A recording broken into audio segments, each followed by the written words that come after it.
कथा। व्रत विधि। इस व्रत में उपवास या फलाहार आदि का कोई विशेष नियम नहीं है। प्रातःकाल उठकर स्नान करके मंदिर में जाकर या घर पर ही नवरात्रों में दुर्गा जी का ध्यान करके व्रत रखना चाहिए। यह व्रत कन्याओं के लिए विशेष फलदायक है। श्री जगदम्बा की कृपा से सब विघ्न दूर हो जाते हैं। कथा के अंत में दुर्गा माता तेरी सदा जय हो का उच्चारण करें। नवरात्रि व्रत कथा प्रारंभ। बृहस्पति जी बोले, हे ब्रह्मा जी, आप अत्यंत बुद्धिमान, सर्व शास्त्रों चारों वेदों को जानने वालों में श्रेष्ठ हो। हे प्रभु, कृपा कर मेरा वचन सुनो। चैत्र आश्विन माघ और आषाढ़ के शुक्ल पक्ष में नवरात्रि का व्रत और उत्सव क्यों किया जाता है? हे भगवान, इस व्रत का फल क्या है? किस प्रकार करना उचित है? और पहले इस व्रत को किसने किया? तो विस्तार से कहो। बृहस्पति जी का ऐसा वचन सुनकर ब्रह्मा जी कहने लगे कि हे बृहस्पति, प्राणियों का हित करने की इच्छा से तुमने बहुत ही अच्छा प्रश्न किया है। जो मनुष्य मनोरथ पूर्ण करने वाली दुर्गा, महादेव, सूर्य और नारायण का ध्यान करते हैं वे मनुष्य धन्य है। यह नवरात्रि का व्रत संपूर्ण कामनाओं को पूर्ण करने वाला है। इसके करने से पुत्र चाहने वाले को पुत्र, धन चाहने वाले को धन, विद्या चाहने वाले को विद्या और सुख चाहने वाले को सुख मिल सकता है। इस व्रत के करने से रोगी मनुष्य का रोग दूर हो जाता है और कारागार में बंद हुआ मनुष्य बंधन से छूट जाता है। मनुष्य की समस्त विपत्तियां दूर हो जाती हैं और उसके घर में संपूर्ण संपत्तियां आकर उपस्थित हो जाती है। बंध्या और काकबंध्या के इस व्रत के करने से पुत्र पैदा हो जाता है। समस्त पापों को दूर करने वाले इस व्रत के करने से ऐसा कौन सा मनोरथ है जो सिद्ध नहीं हो सकता? जो प्राणी इस अलभ्य मनुष्य देह को भी पाकर नवरात्रि का व्रत नहीं करता वह अनेक प्रकार से दुखी रहता है। यदि व्रत करने वाला मनुष्य सारे दिन का उपवास न कर सके तो एक सनक भोजन करे और उस दिन बांधवों सहित नवरात्रि व्रत की कथा का वर्णन करे। हे बृहस्पति, जिसने पहले इस महाव्रत को किया उसका पवित्र इतिहास मैं तुम्हें सुनाता हूँ, तुम सावधान होकर सुनो। इस प्रकार ब्रह्मा जी का वचन सुनकर बृहस्पति जी बोले, हे ब्राह्मण मनुष्य का कल्याण करने वाले इस व्रत के इतिहास को मेरे लिए कहो, मैं सावधान होकर सुन रहा हूँ। आपकी शरण आई, मुझ पर कृपा करो। ब्रह्मा जी बोले, मनोहर नगर में पीटक नाम का एक अनाथ ब्राह्मण रहता था। वह भगवती दुर्गा का भक्त था। उसके संपूर्ण सद्गुणों से युक्त मानो ब्रह्मा की सबसे पहली रचना हो ऐसी यथार्थ नाम वाली सुमति नाम की एक अत्यंत सुंदर कन्या उत्पन्न हुई। वह कन्या सुमति अपने पिता के घर के बालकपन में अपनी सहेलियों के साथ क्रीड़ा करती हुई इस प्रकार बढ़ने लगी जैसे शुक्ल पक्ष में चंद्रमा की कला बढ़ती है। उसका पिता प्रतिदिन जब दुर्गा की पूजा और होम किया करता था तो वह भी नियम से वहाँ उपस्थित होती थी। एक दिन सुमति अपनी सखियों के साथ खेलने लग गई और भगवती के पूजन में उपस्थित नहीं हुई। उसके पिता को पुत्री की असावधानी देखकर क्रोध आया और पुत्री से कहने लगा कि हे दुष्ट पुत्री, आज प्रभात में तुमने भगवती का पूजन नहीं किया, इस कारण मैं किसी कुष्ठी और दरिद्री मनुष्य के साथ तेरा विवाह करूंगा। इस प्रकार कुपित पिता के वचन सुनकर सुमति को बड़ा दुख हुआ और पिता से कहने लगी कि हे पिताजी, मैं आपकी कन्या हूँ, मैं सब तरह से आपके अधीन हूँ। जैसी आपकी इच्छा हो वैसा ही मेरा विवाह कर सकते हो, पर होगा वही जो मेरे भाग्य में लिखा होगा। मेरा तो इस पर पूर्ण विश्वास है। मनुष्य न जाने कितने मनोरथों का चिंतन करता है, पर होता वही है जो भाग्य में विधाता ने लिखा है। जो जैसा करता है उसको फल भी उसी कर्म के अनुसार मिलता है, क्योंकि कर्म करना मनुष्य के अधीन है पर फल देवताओं के अधीन है। जैसे अग्नि में पड़े तृणादि उसको अधिक प्रदीप्त कर देते हैं, उसी प्रकार अपनी कन्या के ऐसे निर्मदा से कहे हुए वचन सुनकर ब्राह्मण को और अधिक क्रोध आया। तब उसने अपनी कन्या का विवाह एक कुष्ठी के साथ कर दिया और अत्यंत क्रोधित होकर पुत्री से कहने लगा, जाओ जाओ, जल्दी जाओ, अपने कर्म का फल भोगो। देखे केवल भाग्य भरोसे रहकर क्या करती है। इस प्रकार से कहे हुए पिता के कटु वचनों को सुनकर सुमति मन में विचार करने लगी कि अहो, मेरा बड़ा दुर्भाग्य है जिससे मुझे ऐसा पति मिला।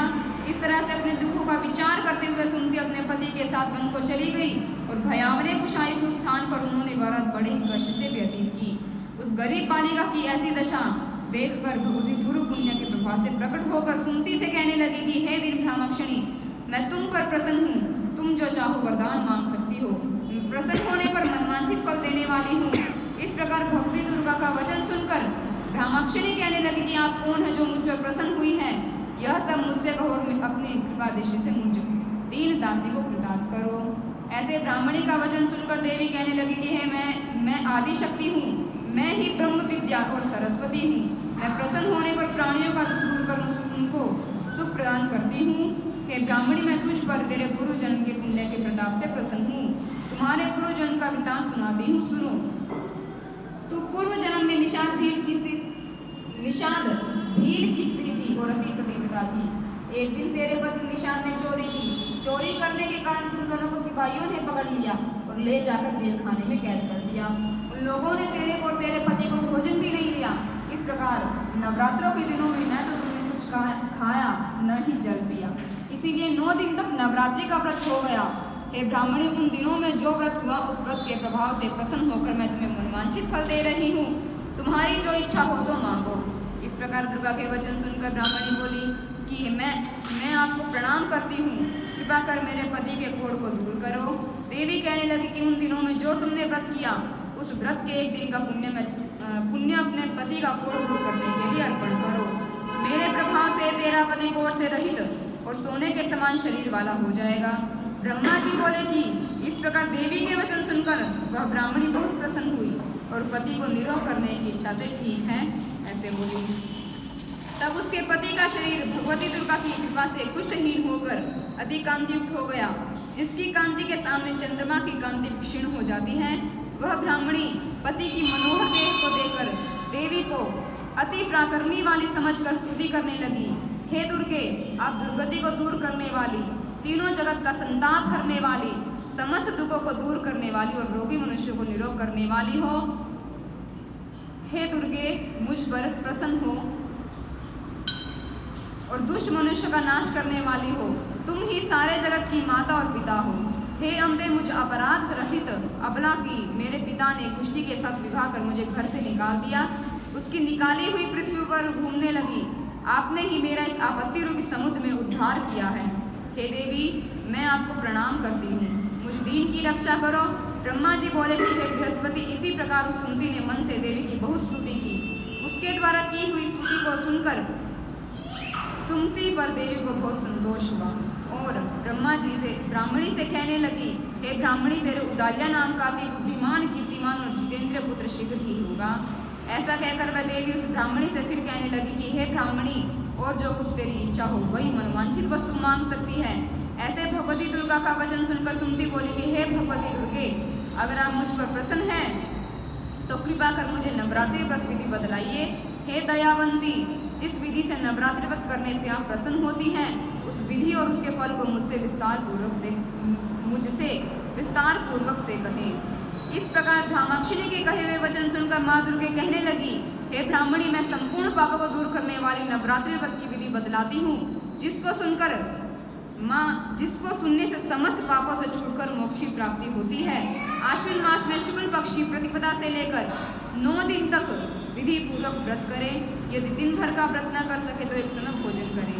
पढ़े लिखे ब्राह्मणों से पूछकर घट स्थापना करवाएं और वाटिका बनाकर उसको प्रतिदिन जल से सींचें। महाकाली, महालक्ष्मी और महासरस्वती की मूर्तियां बनाकर उनको नित्य विधि सहित पूजा करें और पुष्पों से विधि पूर्वक अघर्य दें।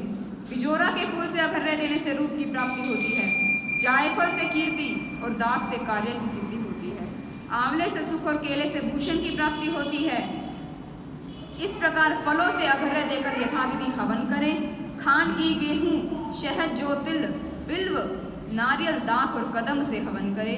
गेहूं से होम करने से लक्ष्मी की प्राप्ति होती है। खीर व चंपा के पुष्पों से धन और पत्तों से तेज एवं सुख की प्राप्ति होती है। आंवले से कीर्ति और केले से पुत्र की प्राप्ति होती है। कमल से राज सम्मान और दाखों से सुख संपत्ति की प्राप्ति होती है। खांड, घी, नारियल, शहद, जौ और तिल, इनसे तथा फलों से होम करने से मनवांछित वस्तु की प्राप्ति होती है। व्रत करने वाला मनुष्य इस विधान से होम कर आचार्य को अत्यंत नम्रता से प्रणाम करे और यज्ञ की सिद्धि के लिए उसे दक्षिणा दे। इस महाव्रत को पहले बताई हुई विधि के अनुसार जो कोई करता है उसके सब मनोरथ पूर्ण हो जाते हैं। इसमें तनिक भी संशय नहीं करना चाहिए। इन 9 दिनों में जो कुछ दान आदि दिया जाता है उसका करोड़ों गुना मिलता है। इस नवरात्रि का व्रत करने से ही अश्वमेध यज्ञ का फल मिलता है। हे ब्राह्मणी, इस संपूर्ण कामना को पूर्ण करने वाले उत्तम व्रत को तीर्थ, मंदिर अथवा घर में ही विधि के अनुसार करे। ब्रह्मा जी बोले, हे बृहस्पति, इस प्रकार ब्राह्मणी को व्रत की विधि और फल बताकर देवी अंतर्धान हो गई। जो पुरुष या स्त्री इस व्रत को भक्ति पूर्वक करता है वह इस लोक में सुख पाकर अंत में दुर्लभ मोक्ष को प्राप्त होता है। हे बृहस्पति, यह दुर्लभ व्रत का महात्म्य बतलाया है। ऐसे ब्रह्मा जी के वचन सुनकर बृहस्पति आनंद के कारण रोमांचित हो गए और ब्रह्मा जी से कहने लगे कि हे ब्राह्मण, आपने मुझ पर अति कृपा की जो अमृत के समान इस नवरात्रि का महात्म्य सुनाया है। हे प्रभु, आपके बिना कौन इस महात्म्य को सुना सकता है। ऐसे बृहस्पति जी के वचन सुनकर ब्रह्मा जी बोले, हे बृहस्पति, तुमने सब प्राणियों का हित करने वाले इस अलौकिक व्रत को पूछा है, इसीलिए तुम धन्य हो। यह भगवती शक्ति संपूर्ण लोगों की पालन करने वाली है। इस महादेवी के प्रभाव को कौन जान सकता है। बोलो दुर्गा माता की जय हो। बंद कर देना।